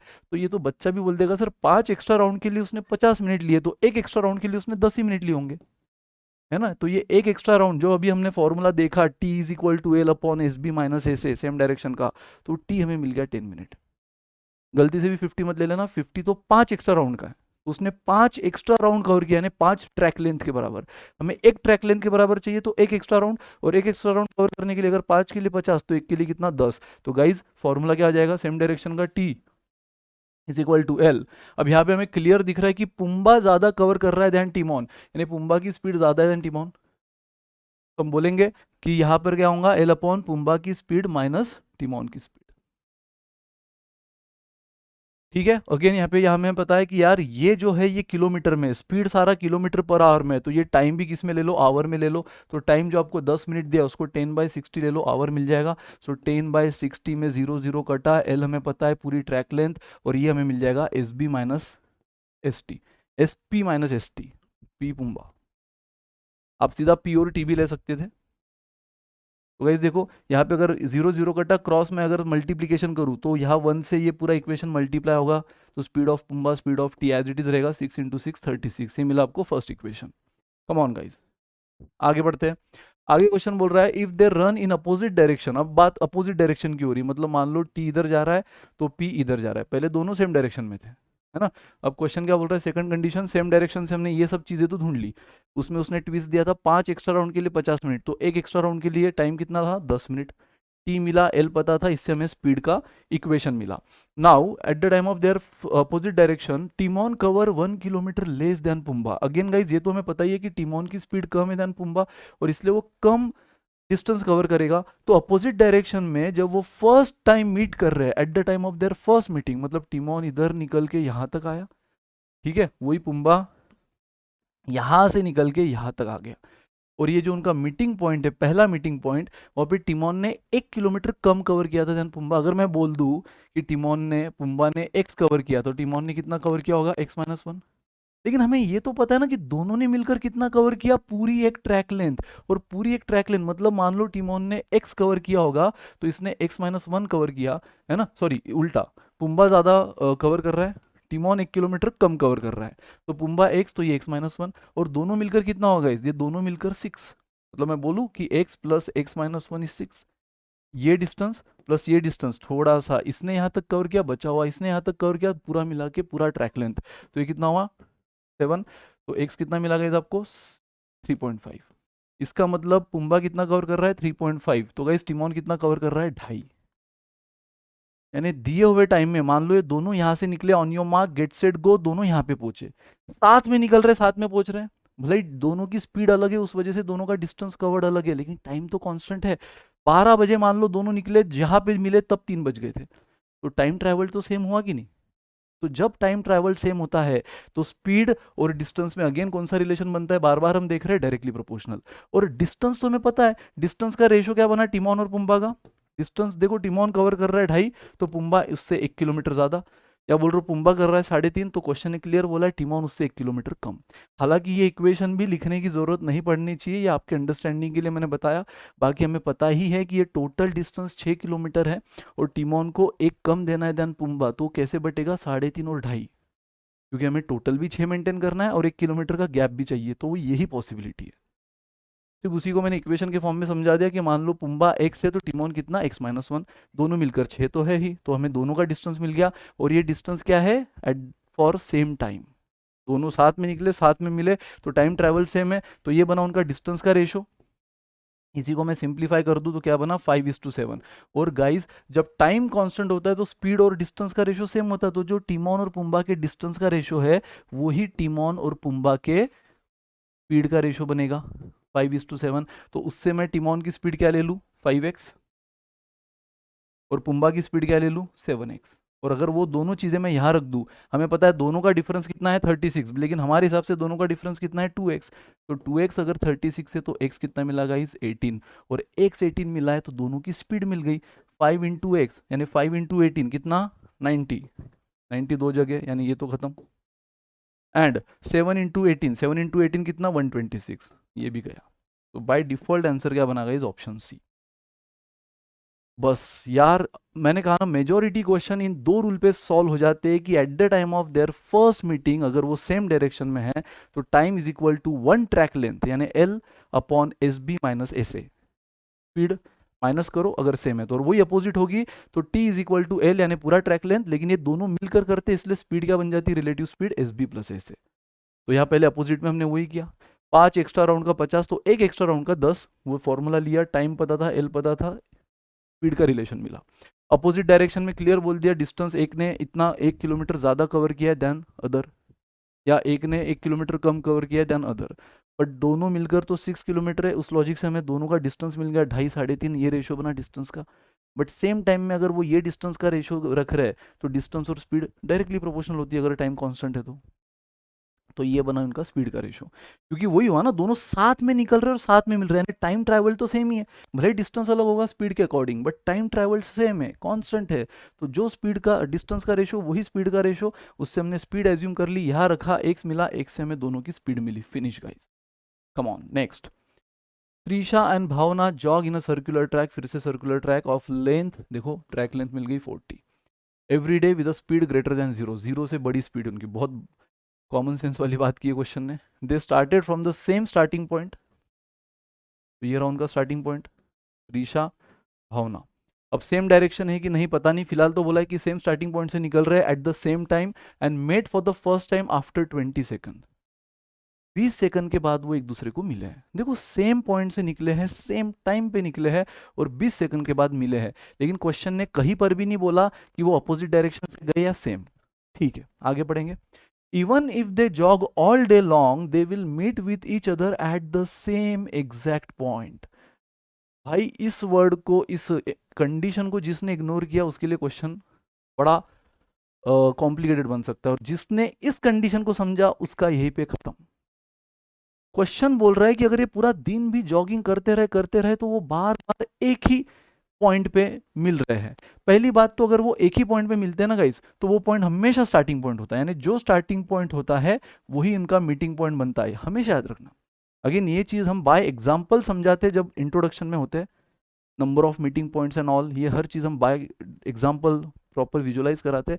लेकिन फिलहाल के लिए आप समझो बात को कि अगर आपको क्वेश्चन में कहीं पर भी ऐसा बोला है कि वो बार बार एक ही पॉइंट पे मिल रहा है, तो एक पॉइंट हमेशा स्टार्टिंग पॉइंट होता है, पहली बात। और दूसरी बात कि अगर वो बार बार एक ही पॉइंट पे मिल रहा है, उस पूरे ट्रैक में वो बस एक ही जगह मिल रहा है, तो 100% वो सेम डायरेक्शन में जा रहे हैं। गाइस कॉमन सेंस, अगर अपोजिट डायरेक्शन होता, मान लो एक इधर से निकल रहा है दूसरा इधर से निकल रहा है, तो यार वो पहले कहीं तो यहां मिलेंगे, बाद में भले ही वो और कहीं और मिले, भले ही सेकंड टाइम वो स्टार्टिंग पॉइंट पे मिले या और कहीं तो मिले, थर्ड टाइम स्टार्टिंग पॉइंट पे मिले, मतलब अगर अपोजिट डायरेक्शन में जा रहे हैं तो कॉमन सेंस है गाइज, आप इमेजिन करो कि बंदा इधर जा रहा है दूसरा इधर आ रहा है, कहीं तो यहाँ मिलेंगे कि नहीं, बाद में वापिस ये पहले वाला इधर चला गया दूसरा वाला इधर अपना कंटिन्यू किया, वापिस यहाँ कहीं तो मिलेंगे।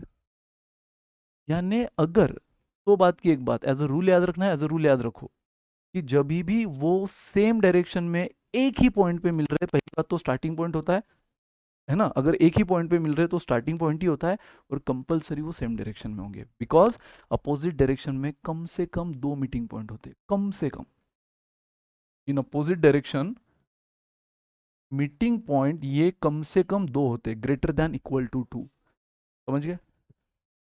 अगर एक ही मीटिंग पॉइंट बोला है तो आंखें बंद करके बिलीव कर लेना कि वो सेम डायरेक्शन में ही गए हैं, क्योंकि अपोजिट में कॉमन सेंस हमें पता है कि अगर ये यहाँ से निकले तो पहले तो कहीं तो बीच में मिलेंगे, तो ये उनका फर्स्ट मीटिंग पॉइंट, और वापस पहले वाला अपने हिसाब से इधर ही गया, दूसरे वाला अपने हिसाब से इधर ही गया, तो वापस यहाँ कहीं तो मिलेंगे, और कहीं तो और मिल सकते हैं, एज पर उनका स्पीड में कितना डिफरेंस है उस हिसाब से 2 मीटिंग पॉइंट हो सकते हैं, 4 मीटिंग पॉइंट हो सकते हैं, ठीक है 6 हो सकते हैं, बट कम से कम 2 तो होते ही है अगर अपोजिट है तो। और क्वेश्चन ने क्या बोला है भाई साहब, यहाँ क्वेश्चन क्लियर बोल रहा है कि अगर वो पूरा दिन भी जॉगिंग करते रहे तो वो एग्जैक्ट एक ही पॉइंट पे बार बार मिल रहे हैं, तो पहली बात तो वो एग्जैक्ट पॉइंट हमेशा स्टार्टिंग पॉइंट होता है, और उससे भी ज्यादा इंपॉर्टेंट ये है कि अगर वो बार बार एक ही पॉइंट पे मिल रहे तो अपोजिट डायरेक्शन हो ही नहीं सकता, तो अपोजिट में कम से कम 2 बार मिलते हैं, यानी पक्का वो दोनों सेम डायरेक्शन में निकले, क्योंकि क्वेश्चन ने कहीं पर भी सेम नहीं बोला था ना, और जब तक उसने बोला नहीं है डायरेक्शन, हम कौन सा फॉर्मूला ले हमें क्या पता।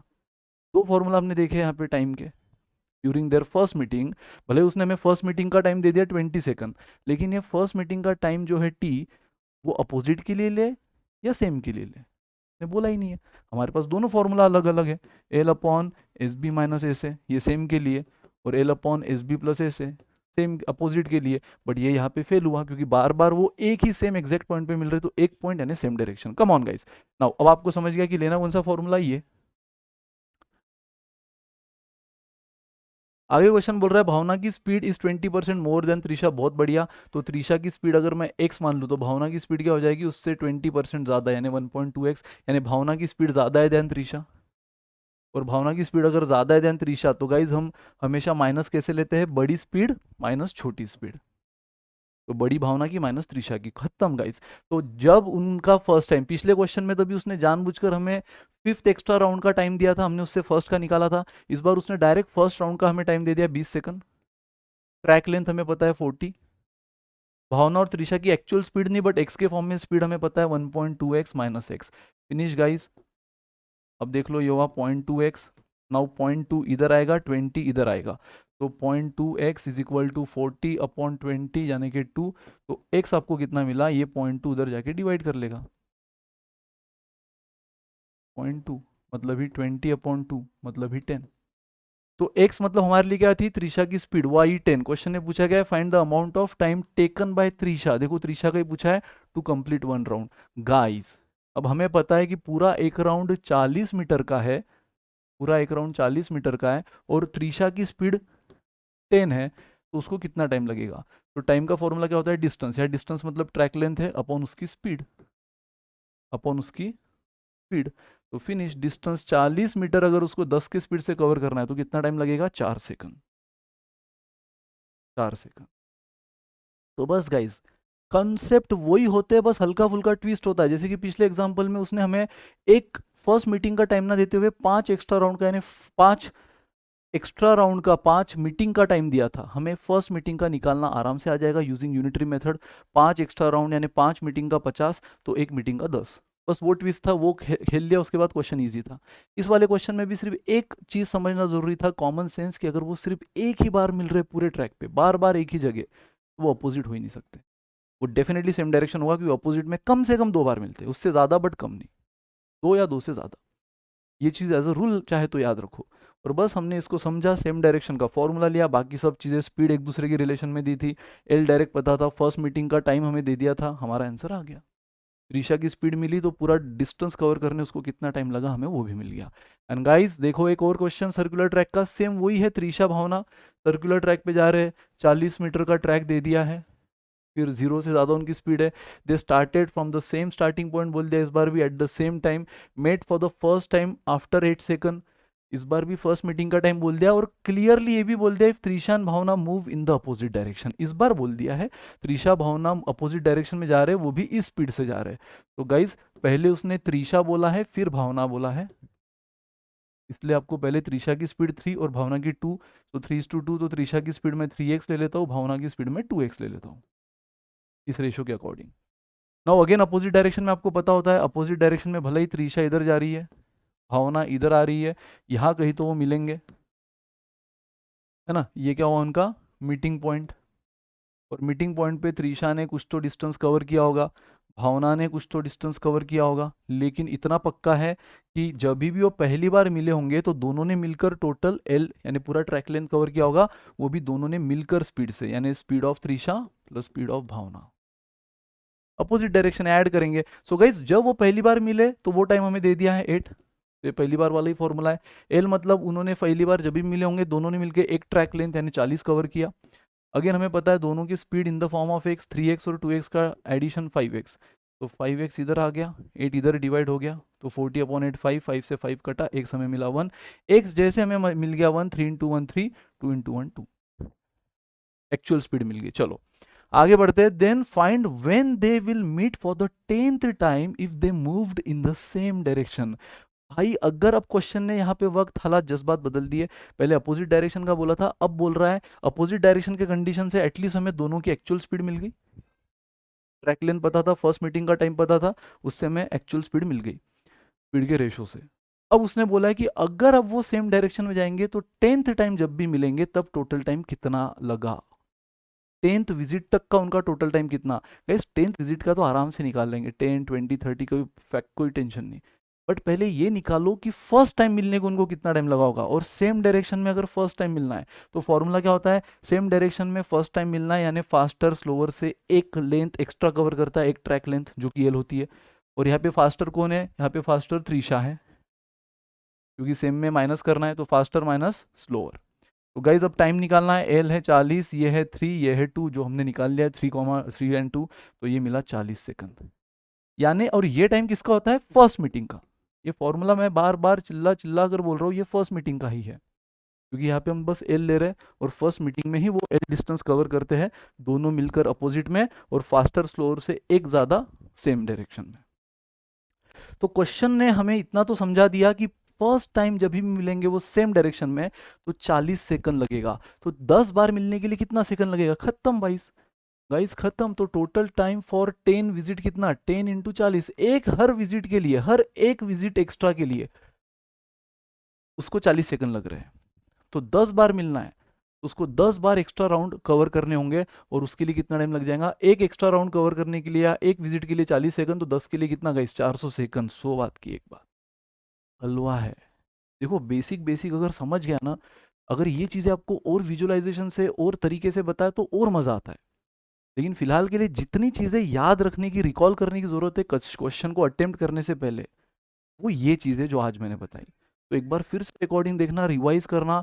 जो लोग ऑलरेडी पायनियर में, एलिट में जुड़े हैं, उन्होंने तो फिर से सारी चीज़ें जो हमने एकदम इत्मीनान से बताई है देखना, फिर क्वेश्चन वापस चेक करना, मज़ा आ जाएगा। ठीक है गाइस? तो यस, पढ़ते आगे।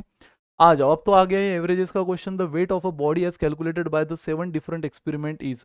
तो 7 डिफरेंट एक्सपेरिमेंट का एवरेज वेट था 53.735।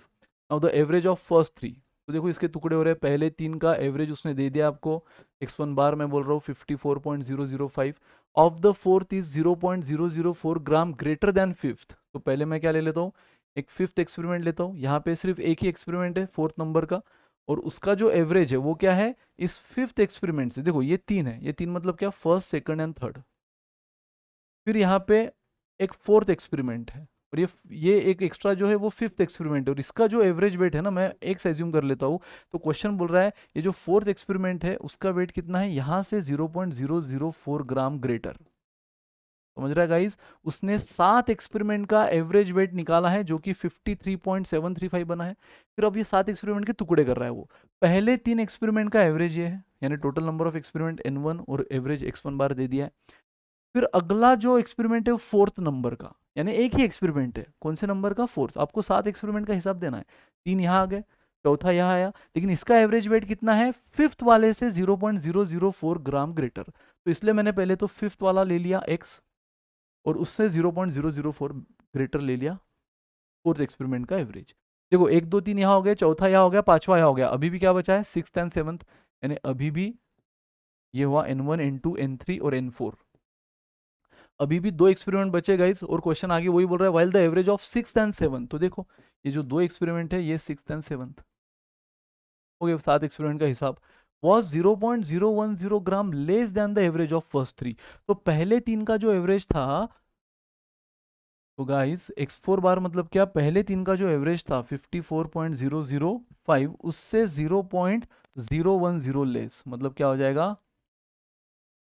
53.995, 53.995 बराबर। पहले 3 का जो एवरेज था उससे 0.010 ग्राम लेस, ये हो गया लास्ट 2 का average. Now find the weight of the body obtained by the fourth experiment. तो क्वेश्चन ने आपको फोर्थ एक्सपेरिमेंट कहाँ दिख रहा है? यहाँ दिख रहा है। उससे जो वेट बना है वो निकालने बोला है। तो वो वेट मतलब सिर्फ x नहीं है, वो है x प्लस 0.004। तो कम ऑन गाइस, अब यहाँ पे कंबाइन एवरेज का फॉर्मूला काम आएगा। कंबाइन एवरेज का फॉर्मूला पता है? n1 x1 बार प्लस n2 x2 बार। अब यहाँ पे 4 ग्रुप है तो हम कब तक लिखेंगे? n3 x3 बार, ठीक है, plus n4 x4 bar upon n1 plus n2 plus n3 plus n4। तो 3 प्लस 1 प्लस 1 प्लस 2 कितना है? 7। वो टोटल तो n7 ही है ना, तो 7 ही आएगा। और गाइज इन सातों का मिला के जो आपको एवरेज दिया है ना, ये यही तो कंबाइन एवरेज है। तो ये कंबाइन एवरेज आप यहाँ रख लो। गाइज बात को समझना, ये जो 53.735 है ये कैलकुलेशन आपको करना है, आपके लिए होमवर्क है। आपने मुझे ऑप्शंस आंसर बताना है, कमेंट में आंसर बताना है सबने। ये मैंने आपको पूरा एक्सप्लेन कर देना है, लेकिन आपको कैलकुलेशन करना है, ठीक है, और कमेंट में आंसर बताना है। तो 7 एक्सपेरिमेंट का जो एवरेज है वो आपका कंबाइन एवरेज है गाइस, बराबर, जिसमें पहले 3 एक्सपेरिमेंट का एवरेज क्या है? ये। फिर फोर्थ एक्सपेरिमेंट का एवरेज फिफ्थ से रिलेटेड, इसलिए मैंने पहले फिफ्थ एक्सपेरिमेंट का, देखो ये फिफ्थ एक्सपेरिमेंट माना, उसका वेट x माना, तो फोर्थ का क्या हो जाएगा? उससे फिफ्थ वाले से 0.004 ज्यादा। और सिक्स्थ और सेवन्थ का जो है एवरेज वो पहले 3 से 0.010 लेस है, यानी कि ये मिला। तो भाई इनका एवरेज अलग से मिला है, इनका मिला है, इनका मिला है, और आपको बस n1 x1 बार ये आ गया, n2 x2 बार ये आ गया, है ना, n3 x3 बार ये आ गया, n4 x4, और पूरा क्वेश्चन आपने क्या कर दिया है, x के फॉर्म में कन्वर्ट कर दिया है, और कंबाइन एवरेज यानी ये है upon n1 n2 n3 n4 का एडिशन 7।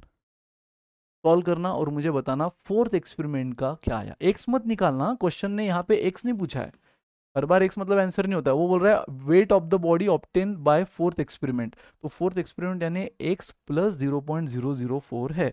तो आपने मुझे आंसर बताना है, ठीक है, कि आपका क्या आंसर आ रहा है। वैसे देखे जाए तो आपको अगर आंसर मैं बता दूं तो इसका आंसर सी आ रहा है, लेकिन आपने मुझे कम से कम कमेंट में ये बता देना है जरूर कि हाँ सर सी आ गया, हाँ सर सी आ गया। Come on. The average income of person for the first 6 days, तो पहले 6 दिन की एवरेज आपकी क्वेश्चन ने दे दी है 29। नेक्स्ट 6 days अगले 6 दिन की एवरेज, एवरेज इनकम क्वेश्चन ने आपको दे दी है 24। और द नेक्स्ट 10 days अगले 10 दिन की, देखो 6 और 6 12 और 10 22 दिन का हिसाब तो हो गया, वो आपको दे दी 32। And for the remaining days, अच्छा रिमेनिंग डेज नहीं बोला है ना, ऑफ द मंथ, अच्छा मंथ बोल दिया है ना, तो हम रिमेनिंग डेज समझ सकते कितना हुआ, और वो एवरेज दे दिए 30, तो बोला एवरेज इनकम पर डे। तो गाइस फिर से कौन सा क्वेश्चन बना, कंबाइन एवरेज। सिर्फ पिछले एग्जांपल में क्या था, पिछले एग्जांपल में कंबाइन एवरेज की वैल्यू दे दी थी, यहाँ चीजें अननोन थी, यहाँ की चीजें सारी एक्स के फॉर्म में बन गई थी जो आपने निकालना है। लेकिन यहाँ पर देखो फर्स्ट 6 days का एवरेज दिया, सेकंड 6 days का एवरेज दिया, थर्ड 10 days का एवरेज दिया, तो 6 6 6 10 12 हो गया। ऑफ द मंथ बोल दिया क्वेश्चन ने, तो भाई remaining days of the month, तो अब बच्चा भी बोल देगा ना यार रिमेनिंग डेज तो सर 10 6 6 12 22 तो हो गए, तो रिमेनिंग डेज 8 होंगे, और उनका एवरेज 30 है।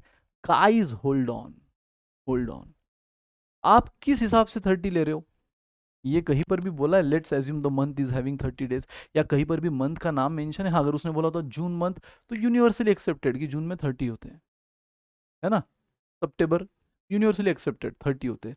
लेकिन अगर ये महीना जुलाई निकला तो भाई 31 डेज भी तो हो सकते हैं, और अगर 31 डेज है तो रिमेनिंग डेज 9 में हो गए। भाई फेब्रुवरी निकला वो भी लीप ईयर का, लीप ईयर में के फेब्रुवरी में तो 29, यहाँ पे उसने मंथ मेंशन नहीं किया ना, ना ही ऐसा मेंशन किया कि इस मंथ में कितने डेज है। तो हम और आप कौन होते हैं कुछ भी एज्यूम करने वाले, जो 31 लेगा वो भी अपने जगह सही है, जो 30 लेगा वो भी अपने जगह सही है, और जहाँ अलग अलग अजम्पशन से आंसर अलग अलग आने लग जाए तो फिर तो भाई गया ना, फिर तो आप गए। अजम्पशन वो वैलिड होता है जिससे सब अलग अलग लो बट आंसर सेम आए, तो फिर वो अजम्पशन वैलिड है। बट आप कुछ एज्यूम कर रहे हो, आपका अलग ही आंसर आ रहा है। आप जुलाई मान रहे हो तो आपके रिमेनिंग डेज 9 है, तो आपका आंसर अलग आएगा। मैं जून मान रहा हूँ, मेरे रिमेनिंग डेज 8 है, क्योंकि 22 दिन का हिसाब हो गया है, बस 8 दिन बचे, 30 दिन हो जाएंगे, तो मेरा अलग आंसर आएगा। जो 29 मानेगा लीप ईयर वो 7 लेगा, जो 28 मानेगा ऑर्डिनरी फेब्रुवरी मंथ, वो भी तो पॉसिबल है ना, ऑर्डिनरी ईयर का फेब्रुवरी मंथ, तो उसका तो फिर 6 दिन ही लेना होगा। तो यार यहाँ N4 की मल्टीपल वैल्यूज पॉसिबल है, और इसमें से कौन सा लिया जाए हमें कहीं पर भी क्वेश्चन ने नहीं बोला है, और इसीलिए तो ऑप्शन दे रखा है ना, can not be determined, can not be determined should be the answer. चमका, तो बस यही था। तो यार सिंपल है, एक ही चीज़ है कि ऐसे क्वेश्चन में जनरली स्टूडेंट क्या करते हैं, हाँ 30 दिन का महीना हम एज्यूम कर लेंगे, बट ये अगर आपकी कोई यूनिवर्सिटी एग्जाम होती है जहाँ अकाउंटिंग और ये पेपर दे रहे हो, जहाँ मंथ के डेज होना जरूरी है, कुछ नहीं दिया तो कुछ एज्यूम कर लिया, दैट इज ओके। लेकिन भाई एप्टीट्यूड में ऐसे केस में आप कुछ एज्यूम नहीं कर सकते हो, इसलिए तो ऑप्शन दिया है ना उसने स्मार्टली। जो 30 डेज लेगा ना उसका इन आंसर में से किसी से मैच भी हो रहा है, गेस इससे हो रहा है, आई गेस जहाँ तक मुझे याद आ रहा है, और उस पर टिक भी कर देगा, लेकिन गई भैंस पानी में, गलत है, क्योंकि करेक्ट आंसर आएगा इसका कैन नॉट बी डिटरमाइन, क्योंकि remaining days of the month, but month कौन सा, कितने दिनों का मंथ है, हमें कुछ भी नहीं बोला है, फिनिश। तो ऐसे जाल में फंस जाते हैं guys student. Now the present age of Anita is 1/6 of her mother age, तो अगर मैं उसकी मम्मी की एज 6x मान लूँ तो अनीता की एज क्या हो जाएगी, उसका 1/6 यानी कि x बराबर। Now Anita's mother age will be twice Mahima's age after 6 year, तो अनीता की मम्मी का एज ये महिमा के एज के ट्वाइस होने वाला है, लेकिन अभी नहीं, 6 साल के बाद। अब यार ये महिमा पिक्चर में नहीं आ गई, महिमा को नहीं देख लेते। महिमाज 16th birthday was celebrated 2 years ago guys, महिमा का 16वां बर्थडे 2 साल पहले मनाया गया था, तो महिमा का अगर 16वां बर्थडे 2 साल पहले मनाया गया होगा तो महिमा आज कितनी की होगी, 2 साल पहले वो 16वां बर्थडे यानी 16 साल की हुई थी, तो आज महिमा कितनी की है, 18 की, प्रेजेंट, है ना, ये प्रेजेंट एज है। और आज महिमा अगर 18 की है तो 6 साल के बाद देखो, क्योंकि ये कंडीशन क्या बोल रही है कि अनीता के मम्मी का एज जो हमने आज 6x ले लिया है और अनीता उसके 1/6 थे यानी कि x। तो आज क्वेश्चन ने बोला है अनीता के मम्मी का age will be twice Mahima's age after 6 years. तो आफ्टर 6 ईयर क्या होने वाला है, आफ्टर 6 ईयर जो अनीता के मम्मी का एज है, गाइज यहाँ मदर को एमओ बोल रहा हूं मैं क्योंकि महिमा एम दो हो गए, तो ये एम मतलब महिमा 16 साल, 16वां बर्थडे 2 साल पहले, तो आज 18 साल की है। और 6 साल के बाद वो कितनी की हो जाएगी, बच्चा भी बोलेगा सर आज 18 साल की, तो 6 साल के बाद 24 साल की हो जाएगी। तो क्वेश्चन बोल रहा है आफ्टर 6 ईयर महिमा के मम्मी का एज, सॉरी अनीता के मम्मी का एज, अनीताज मदर्स एज जो आज 6x की है, आफ्टर 6 ईयर कितना हो जाएगा, 6x+6। आज जो 6x की है 6 साल के बाद 6x+6 ईयर्स की हो जाएगी, will be twice of Mahima's age after 6 years. तो गाइज 6 साल के बाद महिमा का एज अभी हमने देखा कि आज अगर 18 की है तो 6 साल बाद 24, और इसका ट्वाइस यानी कि इसका डबल क्या है, महिमा अनीता की मम्मी, बट 6 साल के बाद। तो आज अगर अनीता की मम्मी 6x है तो 6 साल के बाद 6x+6 जो कि ट्वाइस ऑफ महिमा का तब का एज। तो आज महिमा 18 की तो तब 24 की, तो गाइज देख लो 6x+6 इज 48, 6x इज 42, तो x कितना मिला 7। और क्वेश्चन ने क्या पूछा है, फाइंड अनीताज प्रेजेंट एज। अरे यही तो था, यही तो हमने मदर और अनीता का प्रेजेंटेज माना था ना, कि प्रेजेंटली अनीता की मम्मी 6x है तो उसका 1/6 यानी कि x हुई अनीता। 6 साल के बाद ये मम्मी, महिमा आज 18 की क्योंकि 16 प्लस आज 2, तो 6 साल के बाद वो 24 की, उसका डबल 48, उससे हमें क्या मिला x, और x मतलब ही अनीता है आज की, और वही पूछा था। तो इसका करेक्ट आंसर क्या आएगा, 7 ऑप्शन ए। ये लास्ट क्वेश्चन गाइस आज का, तो मस्ट डू सीरीज के 50 क्वेश्चन बिल्कुल आपके सामने है सज धज कर, तो इसको करो और साथ में कमेंट भी करो कि आपको क्या और चाहिए, क्या और स्पेसिफिक टॉपिक चाहिए, क्या कोई स्पेसिफिक सेक्शन का वन शॉट चाहिए, स्पेसिफिक टॉपिक का सीरीज ये चाहिए, वन शॉट चाहिए, क्या अभी भी और आपको कॉन्फिडेंस के लिए सर्कुलर ट्रैक और इसकी एकदम बेसिक से वन शॉट चाहिए, है ना। तो ये डिमांड होगी तो मेंशन करो गाइस। अगर आप ऑलरेडी हमारे किसी बैच से जुड़े हुए हो तो ऑफकोर्स आपको वो बेसिक तो मिल ही जाएंगे, तो वो पढ़कर ही क्वेश्चन करना मज़ा आ जाएगा। लेकिन फिर भी आपको और क्या, इन सब के अलावा भी और क्या एक्स्ट्रा डिमांड है, कमेंट करो। पहले ये क्वेश्चन देख लो, Amit and Jaya are married, बहुत बढ़िया, they have 2 children Abhi and Sush, Sush is 5 years younger than Abhi. तो देख लो भाई, अभी का जो भी एज है एक्स, सुश उससे 5 साल छोटा है, ठीक है। अभी का जो भी एज है मैंने एक्स मान लिया, तो सुश इज 5 ईयर यंगर यानी छोटा है अभी से, ये हुआ आज का, अभी आज का सुश। नाउ 5 ईयर्स अगो, 5 साल पहले क्या था, Amit was twice as old as his son अभी। तो अमित देखो, ये अभी को मैं ए बी बोल देता हूँ, अमित को ए एम बोल देता हूँ। तो अमित तो भाई 5 साल पहले, हाँ 5 ईयर्स अगो, तो मुझे बताओ 5 ईयर्स अगो अमित क्या है, क्वेश्चन बोल रहा है 5 years ago Amit was twice as old as his son अभी। तो अभी अगर आज एक्स का है गाइज, अभी अगर मैंने आज प्रेजेंट एक्स का माना है, तो 5 साल पहले वो कितना होगा, x-5। जो बंदा आज x ईयर्स का 5 साल पहले 5 से छोटा होगा, और क्वेश्चन बोल रहा है कि उसके ट्वाइस एज के बराबर अमित का एज था 5 साल पहले। तो अमित का एज कितना हो गया गाइज, अमित का एज हो गया 2x-10, टू से अंदर मल्टीप्लाई कर लिया।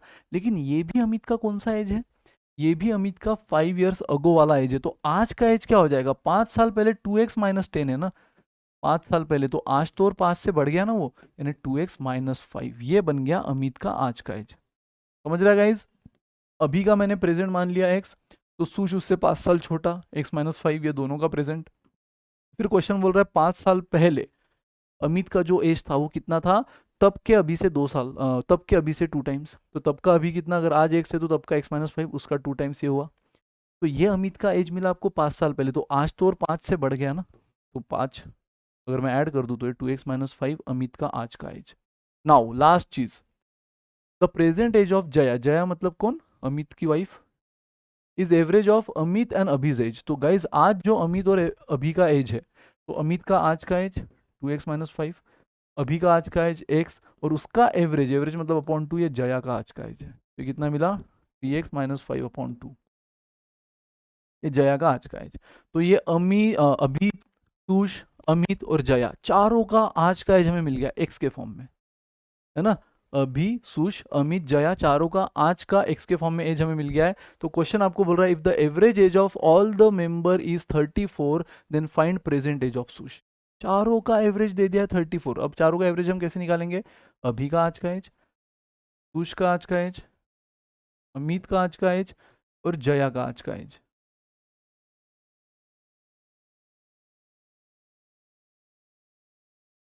ठीक है, और upon four is equal to 34।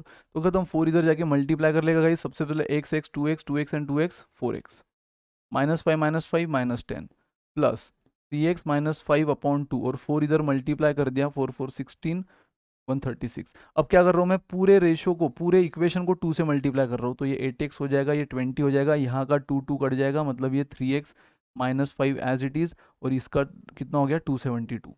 2 times पूरे इक्वेशन को 2 से मल्टीप्लाई किया। नाउ 8 और 3 11x, -20 -5 -25 -25 उधर जाके क्या हो गया प्लस, तो 272 प्लस 25 297।